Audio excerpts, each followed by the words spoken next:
La pluie tambourinait contre les hautes fenêtres du manoir Duhamel, chaque goutte résonnant comme un rappel cruel de l'isolement qui habitait Clara. Assise dans le salon somptueux de leur demeure parisienne du 16e arrondissement, elle contemplait les meubles Louis XVI qui l'entouraient, des pièces magnifiques, mais froides comme l'homme qu'elle avait épousé il y a 2 ans, Alexandre Duhamel. Ce nom faisait trembler les conseils d'administration des plus grandes entreprises de France. À 38 ans, il dirigeait un empire financier avec une précision chirurgicale, une détermination qui avait bâti sa fortune de plusieurs milliards d'euros. Pourtant, face à sa propre épouse, cet homme redoutable devenait un étranger silencieux. Clara ajusta machinalement sa robe de soie d'ivoire, un cadeau de leur lune de miel à Monaco, choisi par l'assistante d'Alexandre plutôt que par lui-même. Ses cheveux châtains encadraient un visage aux traits délicats, mais ses yeux verts trahissaient une tristesse profonde que même le maquillage le plus raffiné ne parvenait pas à dissimuler. Le parfum subtil de jasmin qu'elle portait, Chanel No. 5, son préféré depuis l'adolescence, se mêlait à l'atmosphère feutrée de la pièce. C'était l'un des rares éléments personnels qu'elle s'autorisait encore dans cette maison-musée où tout avait été choisi par des décorateurs renommés. « Madame Duhamel !» La voix douce de Margot, leur gouvernante, la tira de ses pensées. « Monsieur rentrera tard ce soir. Il m'a demandé de vous prévenir. » Clara hocha la tête sans surprise. Encore une réunion importante, encore une soirée seule. Elle remercia Margot d'un sourire qui ne trompait personne. La cinquantenaire aux cheveux gris avait assez d'expérience pour reconnaître la solitude déguisée. Dehors, l'orage grondait avec une violence rare pour un mois d'octobre parisien. Les éclairs illuminaient sporadiquement le jardin à la française que Clara contemplait souvent depuis cette fenêtre, cherchant une échappatoire à l'étau qui se resserrait autour de son cœur. Elle repensa à leur rencontre 3 ans plus tôt, lors d'un gala de bienfaisance à l'Opéra Garnier. Alexandre l'avait remarquée, elle, simple assistante dans une maison d'édition, perdue au milieu de ce monde de paillettes et de pouvoir. Il l'avait abordée avec une galanterie old school, lui avait offert du champagne Krug, avait écouté ses opinions sur Balzac avec une attention qui l'avait bouleversé. Pendant 6 mois, il avait été un courtisan parfait, des roses blanches livrées chaque matin, des dîners dans les plus beaux restaurants de la capitale, des week-ends surprises à Deauville. Clara s'était sentie comme une héroïne de roman, aimée et désirée par l'homme le plus puissant qu'elle ait jamais rencontré. Le mariage avait été somptueux. Notre-Dame de Paris, 500 invités, une robe signée par un grand couturier. Toute la presse people avait salué cette union entre le requin de la finance et la beauté mystérieuse qui avait conquis son cœur. Clara avait cru aux contes de fées. Mais dès leur retour de lune de miel, Alexandre était redevenu cet homme distant qu'elle découvrait maintenant.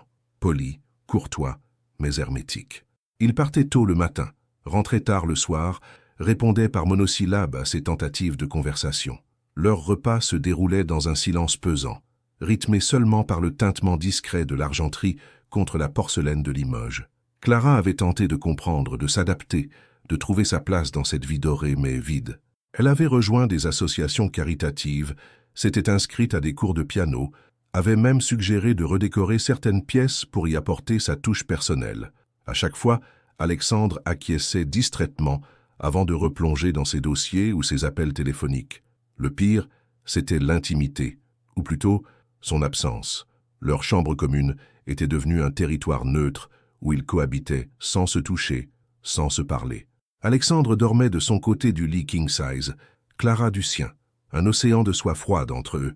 Parfois, elle surprenait son regard posé sur elle, intense et indéchiffrable, mais dès qu'elle tentait de s'approcher, il détournait les yeux et trouvait une excuse pour s'éloigner. Ce soir-là, l'orage qui grondait dehors faisait écho à la tempête qui couvait dans le cœur de Clara. Elle ne supportait plus cette vie de façade, ces sourires convenus lors des réceptions, ces « tout va bien » murmurés aux rares amis qui s'inquiétaient de sa pâleur grandissante. À 26 ans, elle se fanait dans ce palais doré, dépérissait d'un amour non partagé pour un homme qui semblait avoir oublié qu'elle existait. Le tonnerre roula au-dessus de Paris, et Clara ferma les yeux, laissant enfin couler les larmes qu'elle retenait depuis des semaines. Alexandre poussa la lourde porte d'entrée du manoir à 23 heures passées, ses pas résonnant sur le marbre italien du hall. Ses cheveux noirs étaient légèrement humides à cause de la pluie, et sa cravate Hermès, pendant négligemment autour de son cou, témoignait d'une journée particulièrement éprouvante. Les négociations pour le rachat de la chaîne hôtelière Riviera avaient duré 15 heures d'affilée, mais il avait finalement emporté le marché, 150 millions d'euros de plus dans son portefeuille. Pourtant, en gravissant l'escalier de chêne massif vers leur chambre, une sensation étrange l'habitait. Quelque chose dans l'atmosphère de la maison lui paraissait différent, chargé d'une électricité qui n'avait rien à voir avec l'orage qui faisait rage dehors. Il trouva Clara assise devant sa coiffeuse, démaquillant son visage avec des gestes mécaniques. Dans le miroir, leurs regards se croisèrent brièvement.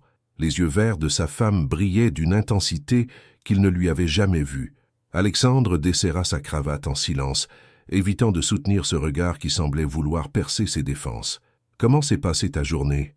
demanda-t-il machinalement, comme chaque soir depuis 2 ans. Cette fois, Clara ne répondit pas par le habituel « Très bien, merci ». Elle se retourna lentement, et Alexandre fut frappé par la détermination qui émanait de toute sa personne. Sa robe de chambre de soie crème glissait légèrement sur son épaule, révélant la courbe gracieuse de sa clavicule, mais ce n'était pas cela qui captait son attention.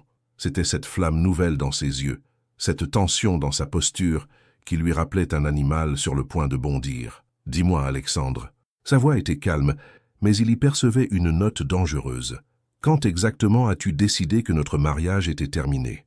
La question le frappa comme un coup de fouet. Alexandre suspendit son geste, il était en train de défaire les boutons de sa chemise blanche, et la fixa avec une expression indéchiffrable. « Je ne vois pas de quoi tu parles. »« Vraiment ?» Clara se leva, et il remarqua qu'elle tremblait légèrement. « Tu ne vois pas? Alors laisse-moi t'éclairer. Cela fait 8 mois que tu ne m'as pas touché. 8 mois que nous cohabitons comme des colocataires polis. 8 mois que je me couche chaque soir en me demandant ce que j'ai fait de mal pour mériter ce mépris glacial. » Alexandre sentit ses mâchoires se crisper. Il détestait les confrontations émotionnelles, ces moments où les mots risquaient de révéler plus qu'ils ne le souhaitaient. Il préférait la froideur des chiffres, la prévisibilité des marchés financiers, l'ordre implacable de ses conseils d'administration. « Tu dramatises, Clara. Nous avons une vie confortable, respectueuse. Beaucoup de couples respectueuses. » L'interruption fut cinglante. « Tu appelles ça du respect? Cette indifférence constante? Cette façon que tu as de me regarder comme si j'étais un meuble coûteux mais inutile ?» Elle fit un pas vers lui, et Alexandre recula instinctivement. Ce mouvement de recul ne passa pas inaperçu aux yeux de Clara, qui laissa échapper un rire amer. « Tu vois? Même maintenant, tu ne supportes pas que je m'approche. Qu'est-ce que je représente pour toi, Alexandre? Une obligation sociale? Un accessoire décoratif pour tes réceptions d'affaires? » « Clara, arrête !» Sa voix était devenue plus dure, plus cassante. « Tu sais très bien que notre relation... » « Notre relation ?» Elle éclata d'un rire qui ressemblait davantage à un sanglot. « Quelle relation? Nous n'avons pas de relation. Nous avons un contrat de mariage, des apparences à sauvegarder, et c'est tout. » L'orage dehors redoublait de violence, les éclairs illuminant la chambre par intermittence, créant une atmosphère dramatique qui semblait amplifier la tension entre eux. Alexandre serrait les poings, luttant contre une émotion qu'il refusait de nommer. « Tu ne comprends pas » commença-t-il, mais Clara l'interrompit de nouveau. « Non, c'est toi qui ne comprends pas. » Ses yeux brillaient maintenant de larmes qu'elle ne cherchait plus à retenir. « J'ai 26 ans, Alexandre, 26 ans, et je suis en train de mourir à petit feu dans cette prison dorée. Je me fane, je disparais, et toi, tu ne remarques même pas. » Elle s'approcha encore, et cette fois, il ne recula pas. Peut-être était-ce la surprise, ou peut-être cette lueur désespérée dans ses yeux qui l'hypnotisait. « Regarde-moi » supplia-t-elle, posant ses mains sur son torse. « Regarde-moi vraiment. Je suis ta femme, pas un fantôme. J'existe. Je ressens. Sa voix se brisa. Alexandre baissa les yeux vers ses mains délicates posées sur sa chemise, sentit leur chaleur à travers le tissu. Quelque chose en lui vacillait, une muraille soigneusement construite qui commençait à présenter des fissures. « Clara » murmura-t-il, et pour la première fois depuis des mois, son prénom dans sa bouche ne sonnait pas comme une formalité. Mais au lieu de se rapprocher, au lieu de céder à cette émotion qui montait en lui comme une vague dévastatrice, Alexandre fit ce qu'il savait faire de mieux. Il se protégea. « Je pense que tu as besoin de te reposer. Cette conversation ne mène nulle part. » Il vit Clara accuser le cou comme si elle venait de recevoir une gifle. Ses mains retombèrent le long de son corps et l'espoir qui avait brillé dans ses yeux s'éteignit d'un coup. « Tu as raison, » dit-elle d'une voix blanche. « Cette conversation ne mène nulle part, comme notre mariage. » Et avant qu'Alexandre puisse réagir, Clara était sortie de la chambre, claquant la porte derrière elle avec une violence qui fit trembler les murs du manoir. Il resta seul, debout, au milieu de la pièce, l'écho de ses pas résonnant encore dans l'escalier. Dehors, l'orage atteignait son paroxysme. Clara dévala l'escalier 4 à 4, ses pieds nus glissant sur le marbre froid. Ses poumons cherchaient l'air, comme si les murs du manoir l'étouffaient. Elle avait besoin d'espace, de liberté, de sentir autre chose que cette oppression constante qui l'écrasait depuis des mois. Sans réfléchir, elle ouvrit la porte-fenêtre du salon qui donnait sur le jardin et sortit dans la nuit orageuse. La pluie la frappa immédiatement, froide et cinglante. Sa robe de chambre de soie se plaqua contre son corps. Ses cheveux châtains se collèrent à son visage en quelques secondes, mais elle s'en moquait éperdument. Pour la première fois depuis une éternité, elle ressentait quelque chose d'autre que cette douleur sourde qui lui rongeait le cœur. Elle avança jusqu'au centre du jardin à la française, là où se dressait la fontaine baroque que les précédents propriétaires avaient fait installer. L'eau qui jaillissait de la vasque se mêlait à la pluie dans un ballet chaotique, créant une symphonie aquatique qui couvrait presque le grondement du tonnerre. Clara s'effondra sur le rebord de marbre, laissant enfin libre cours aux sanglots qu'elle retenait depuis la confrontation. Ses épaules tremblaient, autant de froid que d'émotion. Chaque larme qui coulait sur ses joues se perdait dans l'eau du ciel, comme si l'orage participait à sa détresse. « Ah, pourquoi » cria-t-elle dans la nuit, sa voix se perdant dans le vacarme de la tempête. « Pourquoi m'as-tu épousée si c'était pour me traiter comme une étrangère ?» Les mots sortaient d'elle dans un flot incontrôlable, libérant des mois de frustration et de questions sans réponse. Elle repensa à leur première rencontre, à cet homme attentionné qui l'écoutait parler littérature pendant des heures, qui riait à ses plaisanteries, qui la regardait comme si elle était la femme la plus fascinante du monde. Où était passé cet homme? Quand s'était-il métamorphosé en ce fantôme glacial qui partageait sa vie sans la vivre? Un éclair particulièrement violent illumina le jardin, suivi immédiatement d'un coup de tonnerre assourdissant. Clara sursauta, mais ne bougea pas de son refuge improvisé. Elle était trempée jusqu'aux os, ses lèvres commençaient à bleuir, mais elle se sentait étrangement vivante. Cette souffrance physique était presque un soulagement comparé à la torture émotionnelle qu'elle endurait quotidiennement. Elle ferma les yeux et laissa la pluie couler sur son visage levé vers le ciel. Dans sa tête défilaient tous ces moments où elle avait tenté de percer la carapace d'Alexandre. Les petits déjeuners préparés avec amour et pris dans le silence, les tentatives de conversation sur ses projets d'affaires qui se soldaient par des réponses monosyllabiques, les effleurements accidentels de sa main qu'il esquivait systématiquement. « Je ne peux plus » murmura-t-elle, sa voix se mêlant au bruit de l'eau. « Je ne peux plus vivre comme ça. » C'est à ce moment-là qu'elle sentit une présence derrière elle, une présence familière qui fit battre son cœur plus vite, malgré la colère qui l'habitait encore. Alexandre se tenait sous l'auvent de la terrasse, immobile comme une statue. Il avait enfilé un long manteau noir par-dessus sa chemise défroissée, mais ses cheveux étaient déjà mouillés par les embruns que le vent poussait jusqu'à lui. Dans la pénombre trouvée par les éclairs, son visage était indéchiffrable, mais ses yeux étaient fixés sur elle, avec une intensité qu'elle ne lui avait jamais vue. Combien de temps resta-t-il là à la regarder? Clara l'ignora. Elle était trop épuisée pour se retourner, trop blessée pour faire le premier pas. S'il voulait lui parler, qu'il vienne. S'il voulait la ramener à l'intérieur, qu'il s'approche. Elle n'en pouvait plus de toujours être celle qui tentait de construire des ponts entre eux. Mais Alexandre ne disait rien. Il la contemplait, cette femme qu'il avait épousée et qu'il découvrait sous un jour nouveau. Clara, sous la pluie, n'était plus l'épouse soumise et polie qu'il côtoyait tous les jours. C'était une femme sauvage, authentique, débarrassée des conventions sociales qui régissaient habituellement leurs interactions. Ses cheveux collés à son crâne révélaient la finesse de ses traits. Sa robe de chambre trempée épousait les courbes de son corps avec une sensualité troublante, mais c'était surtout cette vulnérabilité brute qui l'hypnotisait. Pour la première fois depuis leur mariage, Alexandre voyait vraiment sa femme. Non pas l'accessoire parfait qu'elle était devenue dans sa vie bien ordonnée, mais Clara dans toute sa complexité émotionnelle, sa fragilité et sa force mélangées. Quelque chose bougea en lui.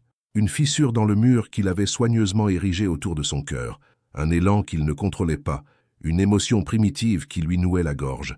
Lentement, très lentement, il sortit de l'abri de la terrasse. La pluie le frappa aussitôt, traversant son manteau, trempant sa chemise. Il avança vers la fontaine, ses chaussures italiennes s'enfonçant dans la terre détrempée. Chaque pas était une victoire sur lui-même, sur cette peur qui le paralysait depuis si longtemps. Clara perçut son approche mais ne se retourna toujours pas. Son cœur battait si fort qu'elle avait l'impression qu'il couvrait le bruit de l'orage. Qu'est-ce qu'il faisait? Pourquoi ne disait-il rien? Alexandre s'arrêta juste derrière elle, assez près pour sentir la fraîcheur qui émanait de sa peau mouillée, assez près pour compter les gouttes qui perlaient sur ses épaules nues.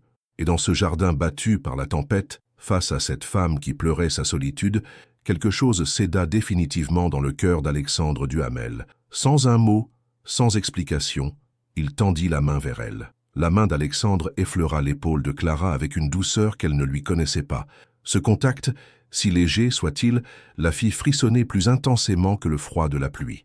Elle se figea, n'osant pas bouger de peur de briser ce moment fragile. « Clara » murmura-t-il, et sa voix portait une tendresse inédite qui la bouleversa plus que tous les mots de colère qu'elle avait prononcés plus tôt. Lentement, elle se retourna.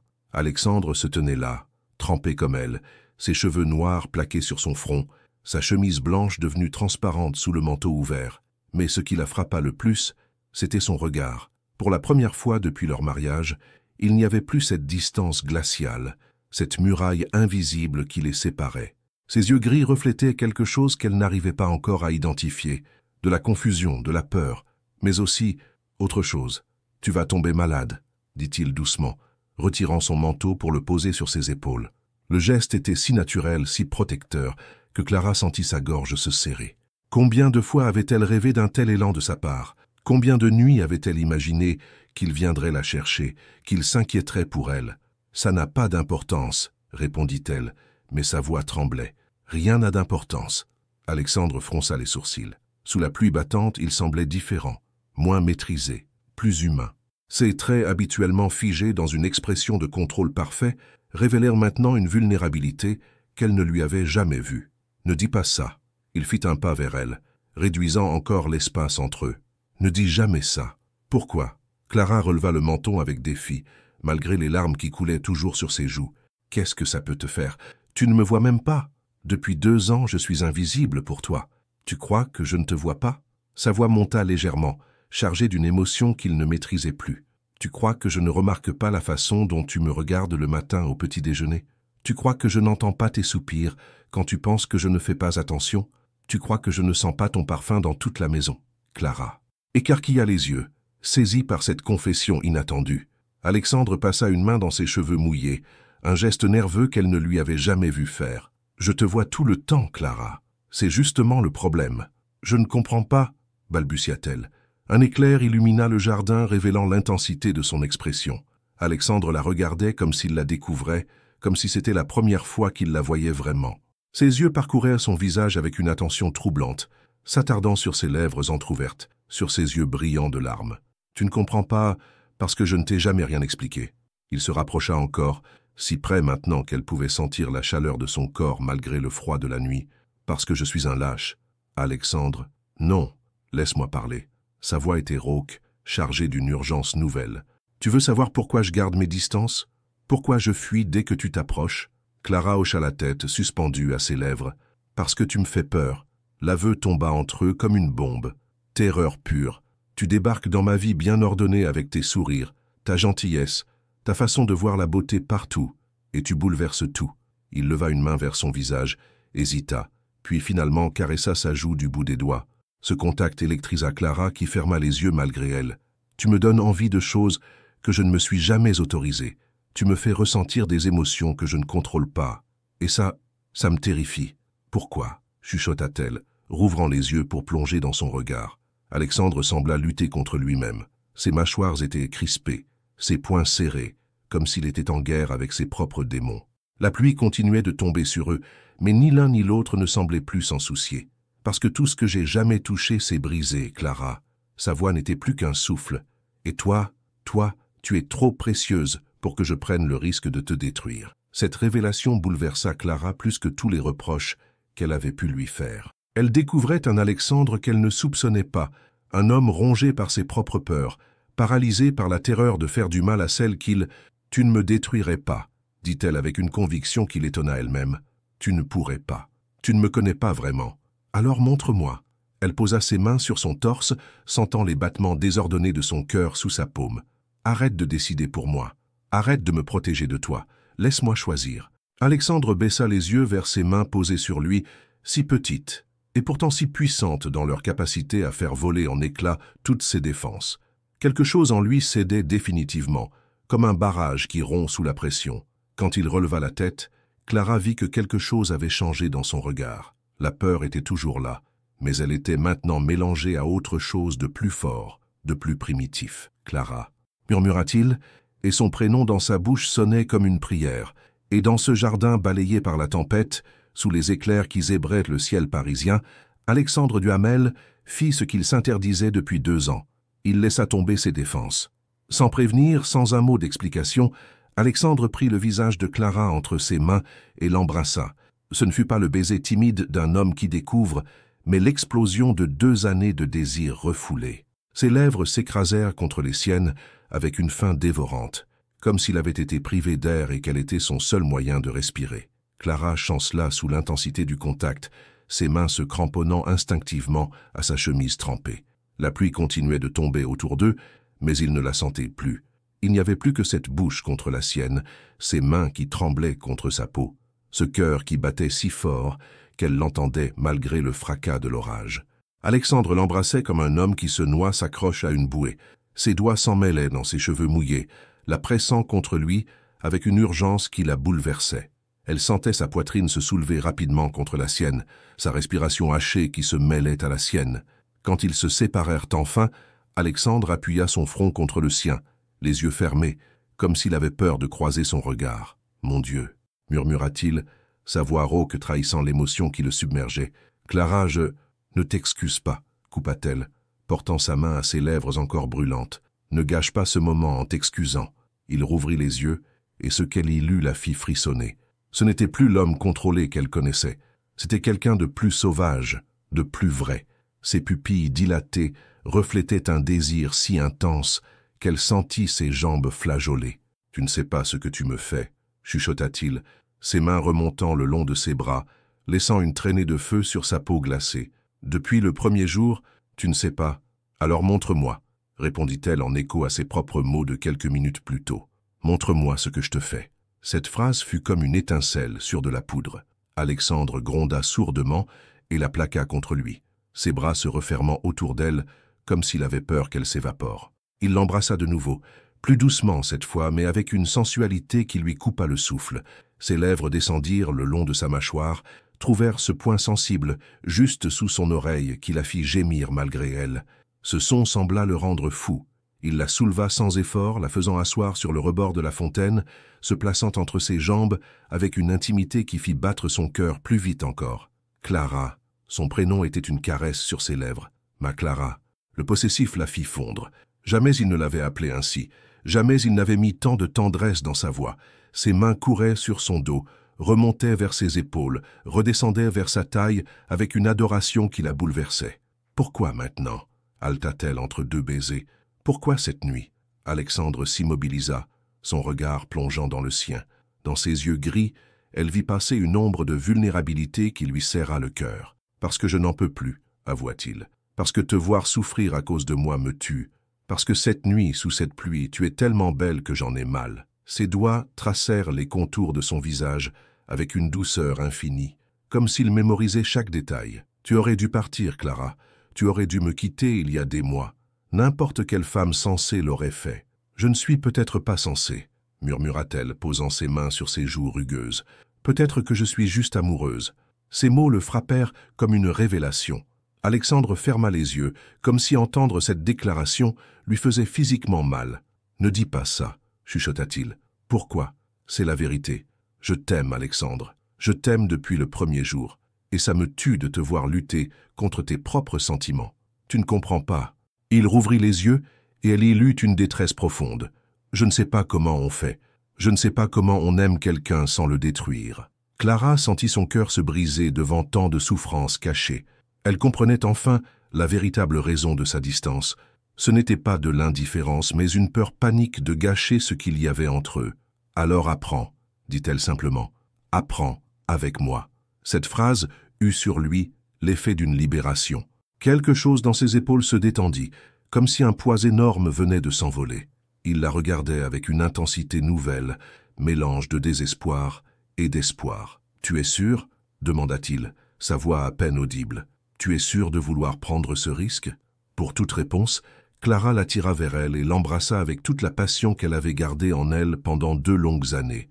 Ce baiser goûtait la pluie et les larmes, mais aussi la promesse de quelque chose de nouveau, de plus fort. Quand ils se séparèrent, Alexandre la souleva dans ses bras d'un geste fluide. Clara noua ses bras autour de son cou, enfouissant son visage dans le creux de son épaule. Il sentait bon, un mélange de Cologne masculine et de pluie fraîche qui lui donna le vertige. « Rentrons », murmura-t-il contre ses cheveux, « avant que tu attrapes la mort. » Mais dans sa voix, Clara entendait bien autre chose qu'une simple préoccupation pour sa santé. Il y avait une promesse, une urgence, un désir à peine contenu qui fit courir un frisson d'anticipation le long de sa colonne vertébrale. Cette nuit, enfin, ils allaient cesser d'être des étrangers. Alexandre porta Clara jusqu'à leur chambre, ses pas résonnant différemment dans l'escalier. Chaque marche franchie semblait les éloigner de leurs anciens selves, de ce couple distant qu'ils avaient été jusqu'à cette nuit orageuse. Une fois dans la chambre, il la déposa délicatement près du lit, mais ne la lâcha pas immédiatement. Ses mains restèrent posées sur sa taille, comme s'il avait peur qu'elle disparaisse s'il la relâchait. Dans la pénombre de la pièce éclairée seulement par les éclairs intermittents, ils se regardèrent en silence. Clara frissonnait dans sa robe de chambre trempée, ses cheveux dégoulinant sur ses épaules. Alexandre était dans le même état, sa chemise collée à son torse, ses cheveux noirs plaqués sur son front, mais peu leur importait. Ils étaient enfin là, ensemble, sans barrière. « Tu trembles », murmura-t-il, ses doigts effleurant sa joue. « Ce n'est pas le froid », avoua-t-elle, et l'honnêteté de sa réponse le bouleversa. Alexandre ferma les yeux un instant, luttant contre l'émotion qui menaçait de le submerger. Quand il les rouvrit, Clara y lut une tendresse qu'elle n'avait jamais vue. « Je vais faire couler un bain », dit-il doucement. « Tu vas tomber malade sinon. » Il s'apprêtait à se diriger vers la salle de bain quand la main de Clara se posa sur son bras, l'arrêtant. « Reste », chuchota-t-elle. « S'il te plaît, ne me laisse pas. Pas maintenant. » La supplique dans sa voix acheva de faire tomber les dernières défenses d'Alexandre. Il se retourna vers elle, prit son visage entre ses mains avec une douceur infinie. « Je ne te laisserai plus jamais », promit-il, et ses mots résonnèrent dans la chambre comme un serment solennel. Il l'embrassa alors, différemment de sous la pluie. Ce baiser-là était plus lent, plus exploratoire, chargé d'une émotion pure qui les fit trembler tous les deux. Clara sentit ses genoux faiblir, mais les bras d'Alexandre se resserrèrent autour d'elle, la maintenant contre lui. Ses mains remontèrent vers les liens de sa robe de chambre, s'y attardant. Il la regardait intensément, cherchant dans ses yeux l'autorisation de continuer. Clara hocha imperceptiblement la tête, et ce simple geste délia quelque chose en lui. Le tissu de soie glissa sur ses épaules, révélant la peau nacrée qu'il avait tant rêvé de toucher. Alexandre retint son souffle, ses yeux parcourant ce corps qu'il découvrait enfin. Clara était encore plus belle qu'il ne l'avait imaginé, vulnérable et forte à la fois. « Tu es... » Il s'interrompit, cherchant ses mots. « Tu es parfaite. » Ses mains glissèrent sur ses bras, remontèrent vers ses épaules avec une révérence qui la fit frissonner. Chaque caresse était une découverte, chaque baiser une promesse. Clara, de son côté, s'enhardissait. Ses doigts défaisaient maladroitement les boutons de sa chemise, révélant le torse musclé qu'elle n'avait fait qu'entrevoir auparavant. Alexandre tressaillit sous ses mains, un gémissement sourd s'échappant de ses lèvres. Clara. Son prénom était une prière, un aveu, une capitulation. Ils tombèrent sur le lit ensemble, leur corps enfin libre de s'exprimer après 2 années de silence forcé. Alexandre couvrait son visage de baisers, murmurait son prénom contre sa peau, la touchait avec une adoration qui la bouleversait. Pour la première fois depuis leur mariage, le lit king-size ne fut plus cet océan glacial qui les séparait, mais leur refuge, leur univers à eux deux. Leur corps apprenait enfin à se connaître, leurs mains découvraient des territoires interdits, leurs lèvres échangeaient des mots d'amour trop longtemps tus. Alexandre était un amant patient et attentionné, loin de l'homme froid qu'elle côtoyait quotidiennement.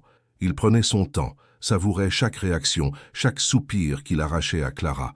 Ses mains expertes la menaient vers des sommets qu'elle n'avait jamais atteints, même lors de leur lune de miel où tout avait été si précipité, si mécanique. « Je t'aime », chuchota-t-elle contre son oreille au moment où il ne faisait plus qu'un. Ces mots le firent trembler. Il s'immobilisa, la regardant avec une intensité qui lui coupa le souffle. « Répète », supplia-t-il, sa voix brisée par l'émotion. « Je t'aime, Alexandre. Je t'aime tellement que ça me fait mal. » Il ferma les yeux, comme si ces mots le brûlaient et le guérissaient à la fois. Quand il les rouvrit, Clara y vit des larmes qu'il ne cherchait plus à cacher. « Moi aussi », avoua-t-il enfin, les mots arrachés du plus profond de son âme. « Mon Dieu, Clara, moi aussi je t'aime, à en perdre la raison. » Cette confession libéra quelque chose en eux. Leurs corps bougeaient ensemble dans une danse primitive et parfaite. Leurs âmes se retrouvaient après s'être cherchées si longtemps. L'orage dehors semblait accompagner leur passion, les éclairs illuminant par intermittence leurs corps enlacés. Quand l'extase les emporta, ce fut ensemble, dans un cri étouffé contre la peau de l'autre. Alexandre s'effondra contre Clara, haletant, son cœur battant si fort qu'elle le sentait contre sa poitrine. Ils restèrent ainsi enlacés, silencieux, reprenant leur souffle. La pluie continuait de frapper les vitres, mais son bruit leur semblait maintenant apaisant, berçant.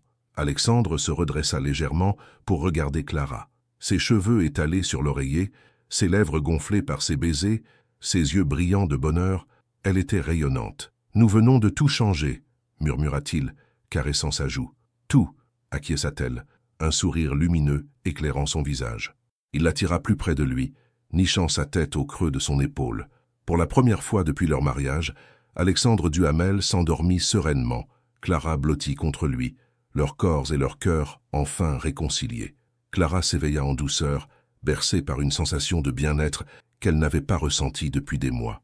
La lumière dorée du matin filtrait à travers les rideaux de soie, et pour la première fois depuis longtemps, elle n'entendait pas le bruit familier de la douche d'Alexandre qui signalait habituellement son départ matinal précipité.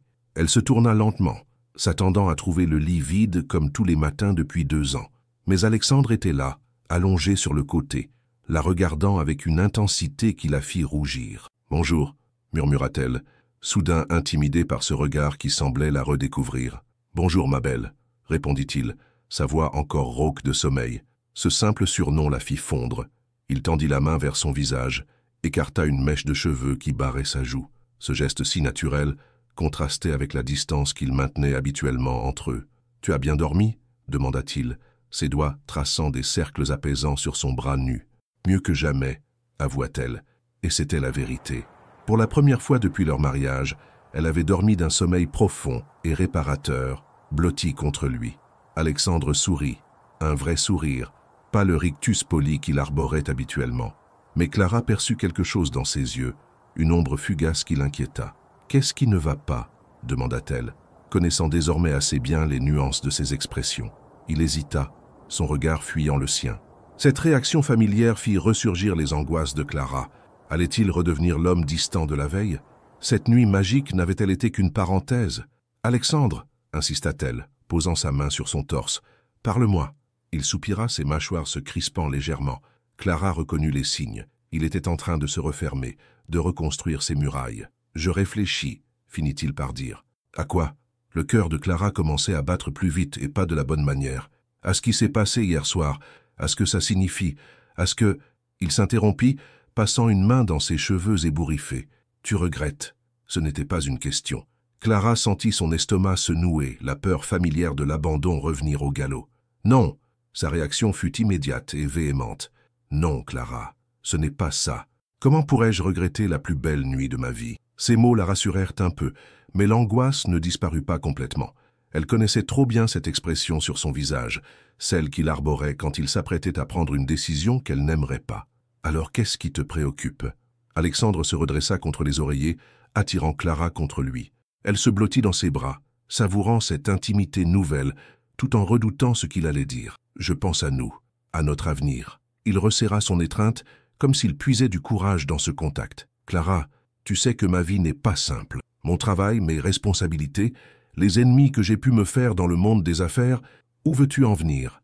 Je veux dire que maintenant que tu comptes vraiment pour moi, maintenant que nous... » Il cherchait ces mots, chose inhabituelle chez cet homme habituellement si éloquent. « Je vais devenir surprotecteur, peut-être même étouffant. » Clara fronça les sourcils. Ce n'était pas ce qu'elle avait craint entendre, mais elle sentait qu'il y avait autre chose. « Il y a ma mère aussi, » ajouta-t-il plus doucement. « Ah, Viviane Duhamel. » Clara l'avait rencontrée à quelques reprises lors de dîners familiaux glacials. Une femme de 65 ans, élégante et coupante, qui avait le don de faire sentir à Clara qu'elle ne serait jamais assez bien pour son fils. « Ta mère ne m'aime pas, » constata-t-elle simplement. « Elle ne t'aime pas parce qu'elle voit en toi une menace à son contrôle sur moi. » Alexandre serra les poings. « Et maintenant qu'elle va comprendre que quelque chose a changé entre nous, Elle va essayer de nous séparer. Cette révélation fit frissonner Clara. Elle avait toujours perçu l'hostilité subtile de Viviane, mais elle n'avait pas mesuré à quel point cette femme pouvait être manipulatrice. « Elle ne peut pas nous séparer », dit-elle avec plus d'assurance qu'elle n'en ressentait. « Tu ne la connais pas comme moi. » La voix d'Alexandre était lourde de souvenirs douloureux. « Elle a un talent particulier pour détruire tout ce qui pourrait m'éloigner d'elle. » Clara se redressa pour le regarder dans les yeux. « Raconte-moi. » Alexandre hésita longuement. Son visage reflétait une lutte intérieure intense, comme s'il pesait le pour et le contre de cette confidence. Quand j'avais 15 ans, j'étais proche d'une fille de mon âge, Isabelle. Il marqua une pause, ses yeux se perdant dans un passé douloureux. Mes premiers sentiments réels, tu comprends? Clara hocha la tête, une pointe de jalousie inexplicable, lui serrant le cœur. Ma mère l'a fait chanter. Elle avait découvert que le père d'Isabelle avait des problèmes avec le fisc.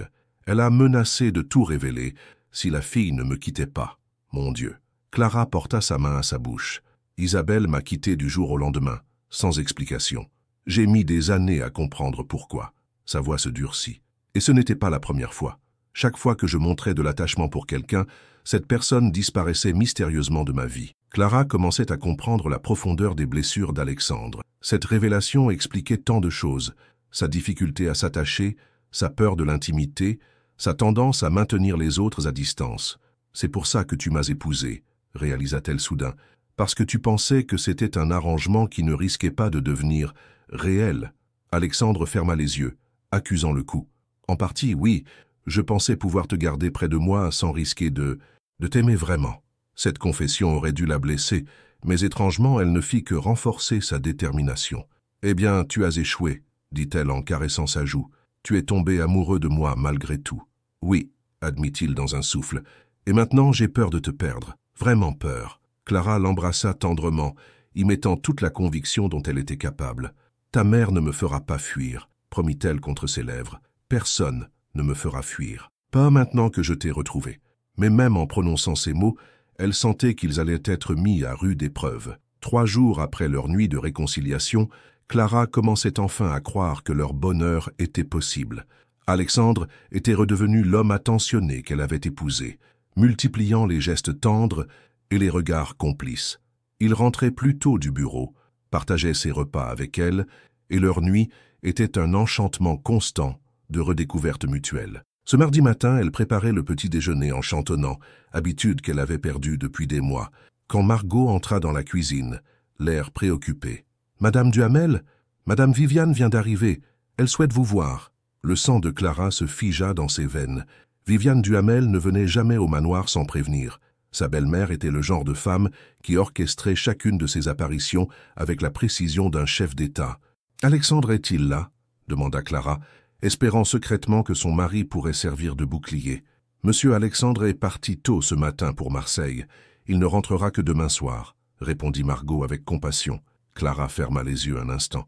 Bien sûr, Viviane avait choisi son moment avec soin. « Où l'avez-vous installé ?»« Dans le salon bleu, madame. » Clara hocha la tête, lissant sa robe simple en coton beige. Face à Viviane, elle se sentait toujours sous-habillée, insuffisante. Sa belle-mère avait le don de la faire se sentir comme une enfant jouant à la dame. Elle traversa le hall, d'un pas qu'elle voulait assurer, mais son cœur battait si fort qu'elle craignait qu'on ne l'entende. En poussant la porte du salon, elle découvrit Viviane installée dans le fauteuil Louis XV comme sur un trône, parfaitement coiffée malgré l'heure matinale, vêtue d'un tailleur Chanel qui avait probablement coûté plus que ce que la plupart des gens gagnaient en un mois. « Clara, ma chère, » dit-elle avec un sourire qui n'atteignait pas ses yeux bleu acier. « Quelle surprise de me voir, n'est-ce pas ?»« Bonjour, Viviane, » répondit Clara en s'asseyant en face d'elle, dos droit. « En effet, c'est inattendu. J'espère que tu ne m'en veux pas de cette visite impromptue. Mais j'avais des choses importantes à discuter avec toi. » Viviane croisa ses mains manucurées sur ses genoux. Des choses qu'il valait mieux aborder en l'absence d'Alexandre. Une alarme se déclencha dans l'esprit de Clara.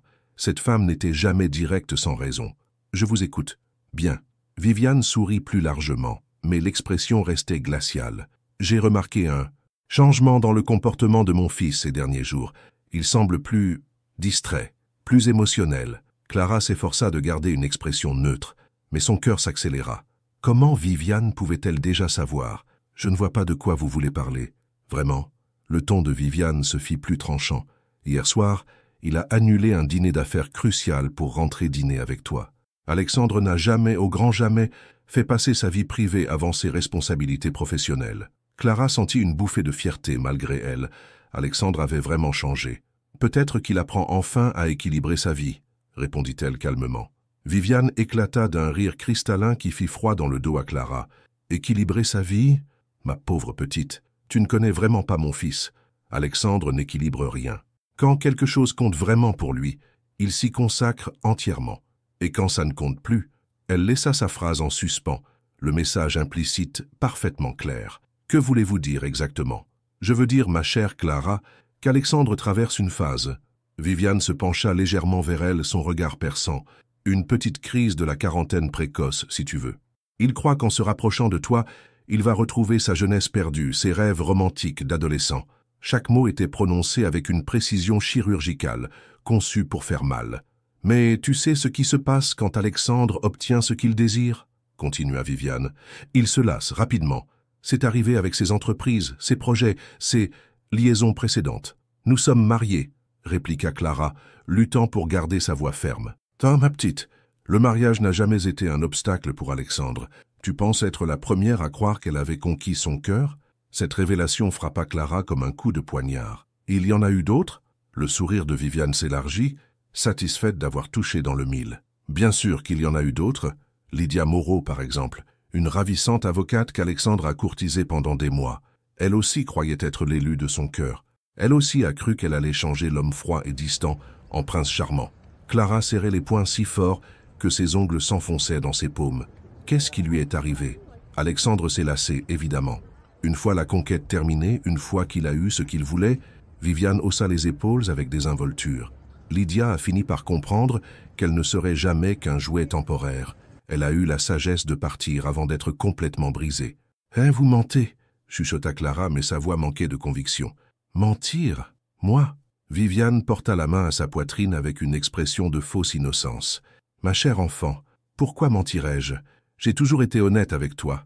Depuis le début, je t'ai dit que ce mariage ne fonctionnerait pas. » Elle se leva gracieusement, lissant sa jupe avec des gestes mesurés. « Alexandre est comme moi, Clara. Nous sommes des prédateurs émotionnels.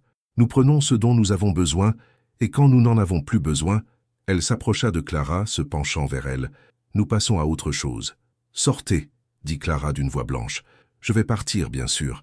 Mais avant, laisse-moi te donner un conseil d'ami. » Viviane posa une main glacée sur l'épaule de Clara. « Protège-toi. Profite de ce moment d'attention qu'Alexandre te porte, mais ne t'attache pas. Dans quelques semaines, quelques mois au maximum, il redeviendra l'homme distant que tu as épousé, et cette fois, ce sera définitif. » Clara releva la tête, plantant son regard dans celui de sa belle-mère. « Et si vous vous trompiez? Et si Alexandre m'aimait vraiment ?» Viviane sourit et cette fois son sourire était authentiquement amusé. « Ma pauvre petite, tu crois vraiment qu'Alexandre sait ce que c'est que l'amour ?»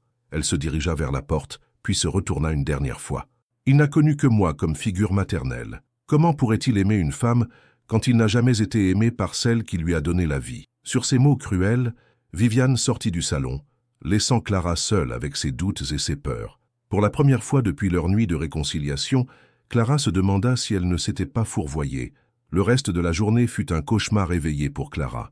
Les mots venimeux de Viviane tournaient en boucle dans sa tête, empoisonnant chaque souvenir heureux de ces derniers jours. À chaque sourire d'Alexandre qu'elle repensait, elle se demandait maintenant s'il était sincère ou calculé. Chaque caresse tendre devenait suspecte, chaque mot doux potentiellement mensonger. Quand Alexandre l'appela depuis Marseille dans l'après-midi, sa voix chaleureuse au téléphone lui fit l'effet d'une torture. « Comment se passe ta journée, mon cœur ?» demanda-t-il, et ce surnom qu'elle chérissait encore le matin même lui parut soudain artificiel. « Bien, mentit-elle, incapable de formuler les questions qui lui brûlèrent les lèvres. « Et ton voyage ?»« Les négociations avancent bien, j'ai hâte de rentrer demain soir, tu me manques. » Ces trois mots simples faillirent la faire craquer. Était-ce vrai? Lui manquait-elle vraiment ou était-ce ce qu'il pensait devoir dire? « Moi aussi, » répondit-elle mécaniquement. Il y eut un silence, puis Alexandre reprit d'une voix plus douce. « Clara, tu es sûre que tout va bien? Tu me sembles distante. »« Tout va bien, Alexandre. Je suis juste fatiguée. »« D'accord. Repose-toi alors. Je t'aime. »« Moi aussi, » parvint-elle à articuler avant de raccrocher. Elle s'effondra sur le canapé, les mains tremblantes. Comment Viviane avait-elle réussi à détruire en quelques phrases la confiance qu'elle avait mis des jours à reconstruire? Cette nuit-là, Clara ne dormit pas. Elle arpentait la chambre vide, se repassant en boucle la conversation avec sa belle-mère. Le nom de Lydia Moreau résonnait dans sa tête comme une obsession. Qui était cette femme? Quand Alexandre l'avait-il fréquentée? Pourquoi ne lui en avait-il jamais parlé? Le lendemain soir, quand Alexandre franchit le seuil de leur chambre, Clara était assise à sa coiffeuse, se brossant les cheveux avec des gestes mécaniques. Il s'approcha d'elle par derrière, déposa un baiser sur son cou. « Tu m'as manqué », murmura-t-il contre sa peau. Clara se crispa malgré elle. Alexandre le remarqua immédiatement, relevant la tête pour croiser son regard dans le miroir. « Qu'est-ce qui ne va pas ?»« Rien », répondit-elle trop vite. Alexandre fronça les sourcils. Il connaissait maintenant assez bien Clara pour savoir quand quelque chose la préoccupait. « Clara, je t'en prie, parle-moi. » Elle se tourna vers lui, et il fut frappé par la froideur inhabituelle de ses yeux verts. « Ta mère est venue me voir hier. » Le visage d'Alexandre se durcit instantanément. « Qu'est-ce qu'elle t'a dit? » ?»« Elle m'a parlé de ton passé, de tes habitudes avec les femmes. » Alexandre ferma les yeux, ses mâchoires se crispant. « Clara, parle-moi de Lydia Moreau. » Ces 4 mots firent l'effet d'une bombe. Alexandre pâlit, reculant d'un pas comme si elle l'avait giflé. « Comment ?» Il s'interrompit, passant une main dans ses cheveux. « Bon sang, bien sûr. Ma mère. Alors c'est vrai ?» La voix de Clara se brisa légèrement. « Il y a eu une Lydia ?» Alexandre s'assit lourdement sur le bord du lit, le poids de ce secret qu'il avait espéré ne jamais avoir à révéler l'écrasant soudain. « Oui, » admit-il dans un souffle, « il y a eu une Lydia. » Clara sentit son cœur se briser un peu plus. « Quand ?»« Il y a 3 ans, avant notre rencontre. » Il releva la tête vers elle, ses yeux gris reflétant une détresse profonde. « Clara, ce n'était pas ce que tu crois. »« Alors raconte-moi ce que c'était, » dit-elle d'une voix dure qu'elle ne se connaissait pas. Alexandre soupira longuement, cherchant ses mots. Lydia était avocate d'affaires. Nous nous sommes rencontrés lors d'une négociation complexe. Elle était brillante, belle, indépendante, tout ce que j'admirais chez une femme. Chaque mot était comme un couteau dans le cœur de Clara. Je l'ai courtisée pendant 6 mois, continua-t-il. J'étais obsédé par elle. Je croyais que c'était de l'amour. Qu'est-ce qui s'est passé? Alexandre se leva, se dirigea vers la fenêtre, lui tournant le dos. Un jour, j'ai réalisé que je ne pensais plus à elle constamment, que son absence ne me pesait plus autant, que quand elle me parlait, j'écoutais d'une oreille distraite. Sa voix se fit plus basse. J'ai compris que ce que j'avais pris pour de l'amour n'était qu'une obsession passagère, un défi à relever. Et tu l'as quitté. Je l'ai quitté, confirma-t-il, brutalement, sans explication, comme un lâche. Clara sentit les larmes lui monter aux yeux. Et moi, je suis quoi pour toi? Un autre défi? Une autre obsession passagère? Alexandre se retourna vivement, ses yeux écarquillés par la surprise et la douleur. Non, Clara, non, ce n'est pas. Comment peux-tu en être sûre? L'interrompit-elle, se levant à son tour. Tu as cru aimer Lydia aussi. Tu as été obsédé par elle. Comment peux-tu me jurer que ce qui se passe entre nous est différent? Parce que ça l'est. Sa voix monta, chargée de désespoir. Clara, ce que je ressens pour toi n'a rien à voir avec ce que j'ai vécu avant. C'est ce que tu dis maintenant. Mais dans 6 mois, dans 1 an, quand l'excitation de la nouveauté sera passée, Alexandre s'approcha d'elle, tendit les mains vers son visage, mais Clara recula. « Ne me touche pas, chuchota-t-elle. Pas maintenant. » Il laissa retomber ses mains, le rejet physique le blessant plus que tous les mots qu'elle aurait pu prononcer. « Clara, s'il te plaît, écoute-moi. Avec Lydia, je n'ai jamais ressenti ce que je ressens avec toi. Jamais. Elle ne me faisait pas trembler d'un simple regard. Elle ne me donnait pas envie de devenir un homme meilleur. Elle ne quoi? Elle ne me faisait pas peur, avoua-t-il. Lydia ne me faisait pas peur parce que je savais, au fond de moi, que ce n'était pas réel, que c'était juste un jeu, une conquête. Mais toi, il s'approcha de nouveau, plus lentement cette fois. Toi, tu me terrifies parce que tu es réel, parce que perdre ton amour me détruirait complètement. Clara le regardait partagée entre l'envie de le croire et la peur de se tromper encore. Les mots de Viviane résonnaient toujours dans sa tête. Il n'a connu que moi comme figure maternelle. Comment pourrait-il aimer une femme quand il n'a jamais été aimé par celle qui lui a donné la vie? Je ne sais plus, chuchota-t-elle. Je ne sais plus quoi croire. Crois en nous, supplia Alexandre. Crois en ce qui s'est passé sous la pluie. Crois en cette nuit où nous nous sommes retrouvés. Ce n'était pas un mensonge, Clara, ce n'était pas une manipulation. Comment peux-tu en être si sûre? Parce que pour la première fois de ma vie, dit-il en posant sa main sur son cœur, j'ai peur de perdre quelqu'un. Pour la première fois, L'idée de te voir partir me donne envie de mourir. » Clara sentit sa résolution vaciller. Dans ses yeux, elle voyait une sincérité qu'elle n'arrivait pas à nier.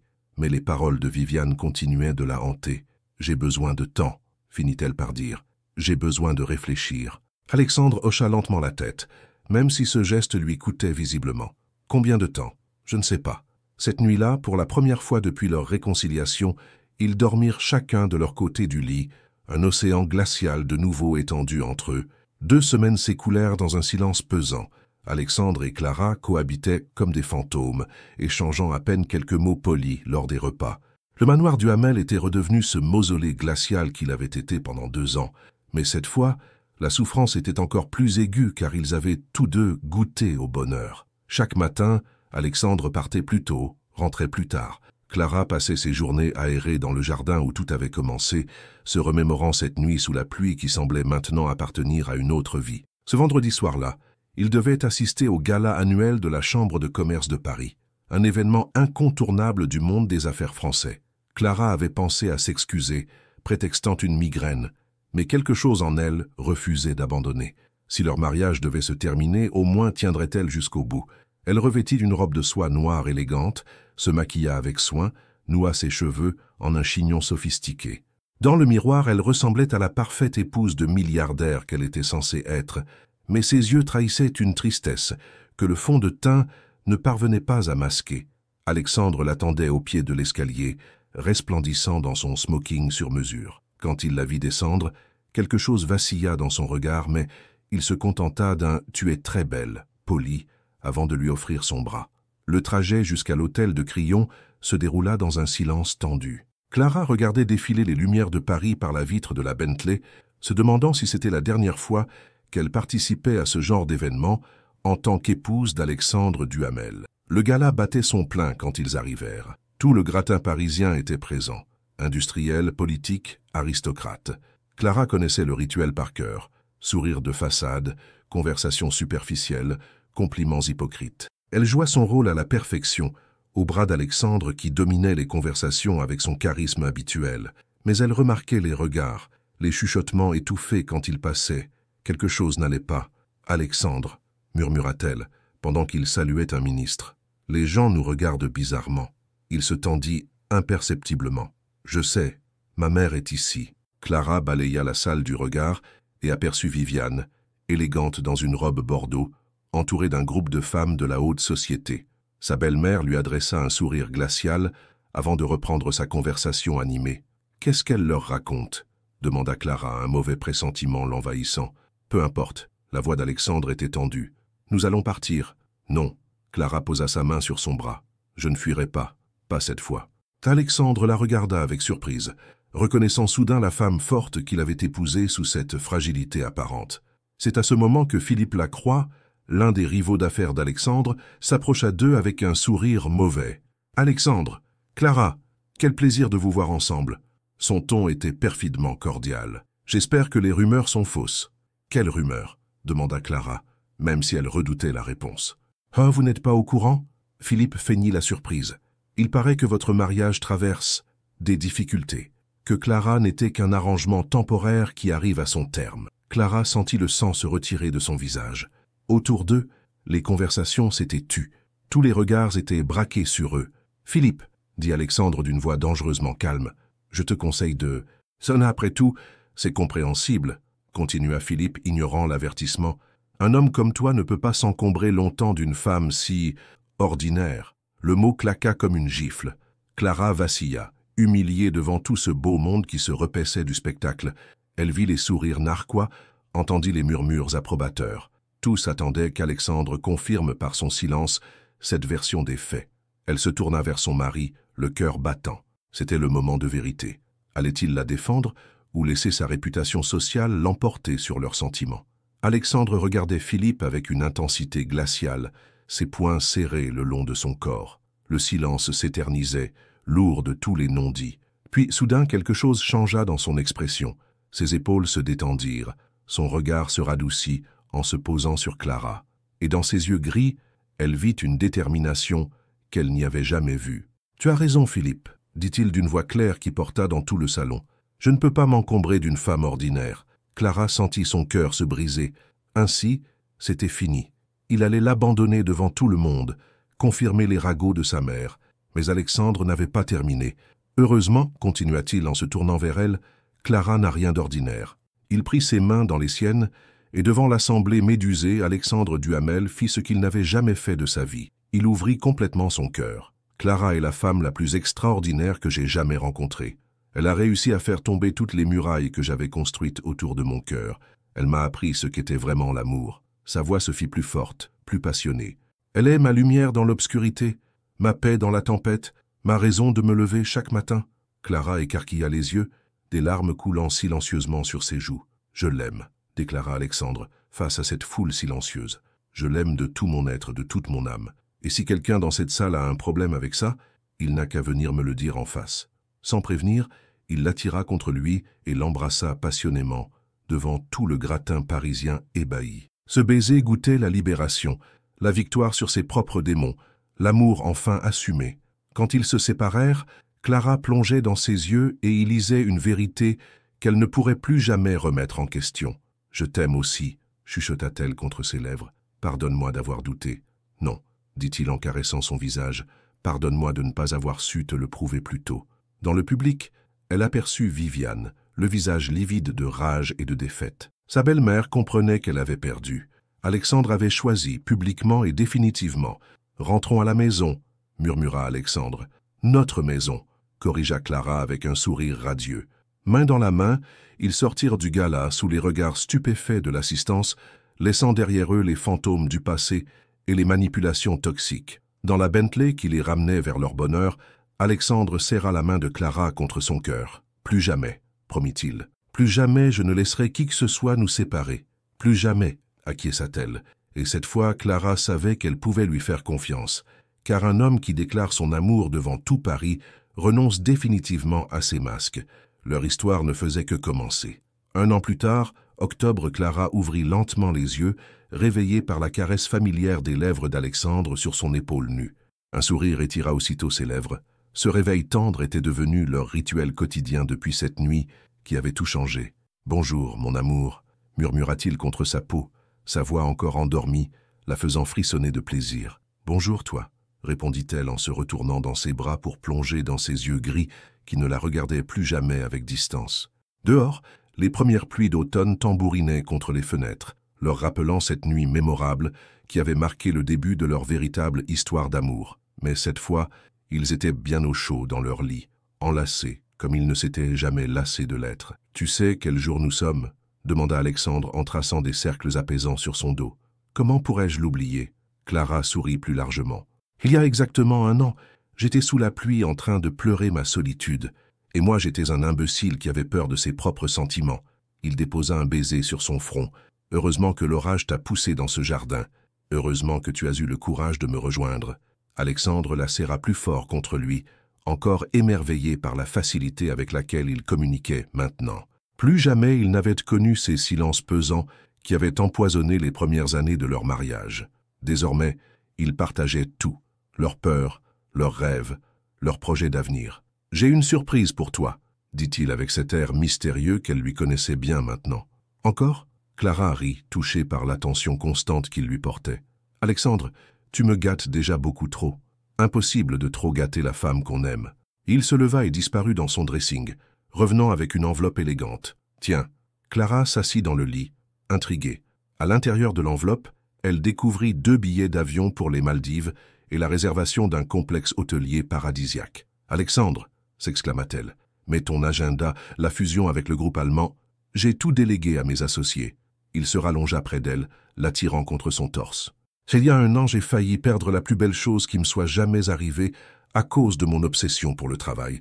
Plus jamais. » Cette déclaration émut profondément Clara.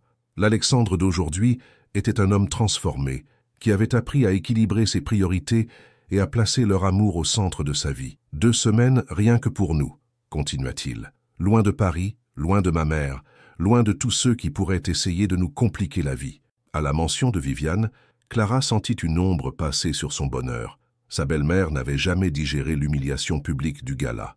Depuis cette soirée, elle multipliait les tentatives de sabotage, rumeurs malveillantes dans la presse, Tentative de corruption d'employés du manoir pour qu'ils espionnent le couple, chantage subtil sur d'anciens associés d'Alexandre, mais cette fois, Alexandre ne cédait plus.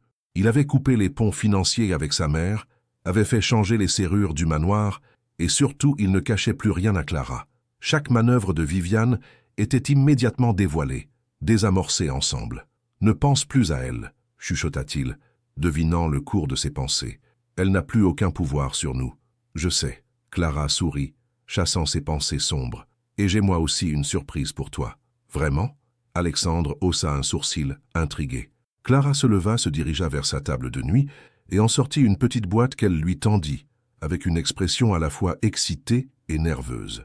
Alexandre ouvrit la boîte et découvrit un test de grossesse positif. Son visage se figea, ses yeux s'écarquillèrent, et pendant un moment qui parut éternel à Clara, il ne dit rien. « Alexandre » murmura-t-elle, soudain inquiète de sa réaction. « Tu es content ?» Pour toute réponse, il bondit du lit, la souleva dans ses bras et la fit tournoyer en criant de joie. Quand il la reposa, des larmes coulèrent sur ses joues. « Content ? Clara, je suis... » Il cherchait ses mots, submergé par l'émotion. « Tu vas me rendre père ?»« Dans 7 mois environ, » confirma-t-elle, les larmes aux yeux, elle aussi. Alexandre posa délicatement ses mains sur son ventre encore plat, comme s'il pouvait déjà sentir la vie qui grandissait là. « Notre bébé !» chuchota-t-il avec une révérence qui bouleversa Clara. « Notre petit miracle. Tu n'as pas peur ?» demanda-t-elle. « De reproduire les erreurs de ta mère ?» Alexandre releva la tête, plongeant ses yeux dans les siens avec une détermination farouche. « Jamais. » Sa voix était ferme, assurée. « Notre enfant grandira dans l'amour, Clara. Il saura chaque jour qu'il est désiré, chéri, protégé. Il aura ce que je n'ai jamais eu, des parents qui s'aiment vraiment. » Cette promesse, Clara savait qu'il la tiendrait. L'homme qu'elle avait épousé, froid et distant, avait laissé place à un compagnon aimant, attentif, capable de vulnérabilité et de tendresse. « Je t'aime », dit-elle simplement, ces 3 mots résumant tout ce qu'elle ressentait. « Je t'aime aussi », répondit-il avant de l'embrasser avec toute la passion qui les habitait encore. Dehors, l'orage d'octobre grondait comme un an plus tôt. Mais cette fois, Alexandre et Clara l'écoutaient ensemble, serrés l'un contre l'autre, rêvant déjà à l'avenir qu'ils construiraient avec leur enfant. Dans quelques mois, le manoir du Hamel résonnerait de rires d'enfants. Les couloirs froids se réchaufferaient de l'amour d'une vraie famille. Et l'héritage toxique de Viviane s'arrêterait là, remplacé par quelque chose de beau et de pur. Clara posa sa main sur celle d'Alexandre, toujours posée sur son ventre. « Notre histoire ne fait que commencer », murmura-t-elle. « La plus belle histoire de toutes », acquiesça-t-il. Et dans cette chambre où ils avaient failli se perdre définitivement, Alexandre et Clara Duhamel savouraient enfin leur bonheur mérité, tandis que la tempête dehors berçait leurs rêves d'avenir. Parfois, il suffit d'un orage pour tout changer, et d'un homme qui trouve enfin le courage d'aimer. Fin, et si c'était toi à la place de Clara, arriverais-tu à pardonner un mari qui t'a ignoré pendant 2 ans, même en découvrant qu'il avait peur d'aimer? Ou serais-tu assez forte pour reconstruire ton mariage après tant de froideur et de manipulation familiale? Que ferais-tu? Donnerais-tu une seconde chance à Alexandre ou continuerais-tu seule? Ta participation sur la chaîne est très importante. S'il te plaît, laisse ton avis dans les commentaires. Merci d'avoir regardé. Vos réactions sont très importantes pour notre travail. Laissez-nous un commentaire pour nous dire ce que vous pensez et d'où vous regardez. N'oubliez pas de vous abonner à la chaîne et d'activer les notifications pour ne rien manquer. Votre participation est très importante pour la poursuite de notre travail. Alors partagez-la avec ceux qui aimeront cette histoire.